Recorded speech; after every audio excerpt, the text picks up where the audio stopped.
अमेरिकी राष्ट्रपति Donald Trump ने 4 जून से अमेरिका में स्टील और एल्यूमीनियम के आयात पर टैरिफ को दुगना करके 50% करने का फैसला लिया है।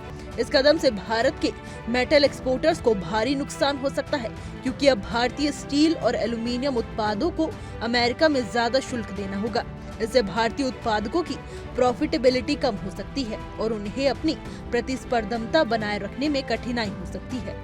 ये निर्णय अमेरिकी राष्ट्रीय सुरक्षा के आधार पर लिया गया है और इसके चलते ग्लोबल सप्लाई चेन में व्यवधान आ सकता है। विशेषज्ञों का मानना है कि इससे अमेरिकी घरेलू उद्योगों पर भी दबाव बढ़ेगा, क्योंकि स्टील और एल्यूमीनियम इनपुट के रूप में ऑटोमोटिव, कंस्ट्रक्शन और मैन्युफैक्चरिंग जैसे उद्योगों के लिए अहम है। इन उद्योग को भारी अतिरिक्त लागत का सामना करना पड़ सकता है, जिससे कीमतें बढ़ सकती हैं और प्रतिस्पर्धा कम हो सकती है। भारत ने इस पर अपनी प्रतिक्रिया दी है और विश्व व्यापार संगठन यानी WTO में जवाबी शुल्क लगाने की संभावना जताई है। इस बारे में ग्लोबल ट्रेड रिसर्च इनिशिएटिव के संस्थापक अजय श्रीवास्तव ने इसे भारत पर सीधे हमले के रूप में देखा है।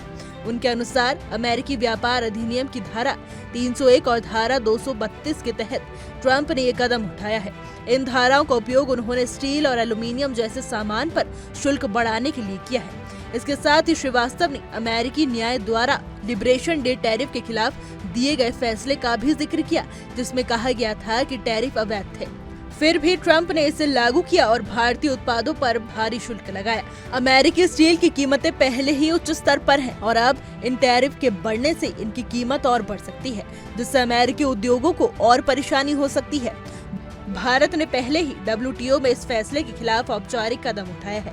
भारत के लिए ये एक बड़ी आर्थिक चुनौती है, लेकिन साथ ही यह अमेरिका के घरेलू उद्योगों और वैश्विक व्यापार के लिए भी एक गंभीर चुनौती बन सकता है। ट्रंप का ये कदम भारतीय मेटल एक्सपोर्टर्स के लिए तो झटका है ही, लेकिन इसके दूरगामी प्रभाव अमेरिका के घरेलू उद्योगों और वैश्विक सप्लाई चेन पर भी पड़ सकते हैं। अब देखना ये होगा कि भारत और अमेरिका इस ट्रेड वॉर को किस दिशा में ले जाते हैं। हमारी आज की रिपोर्ट में बस इतना ही।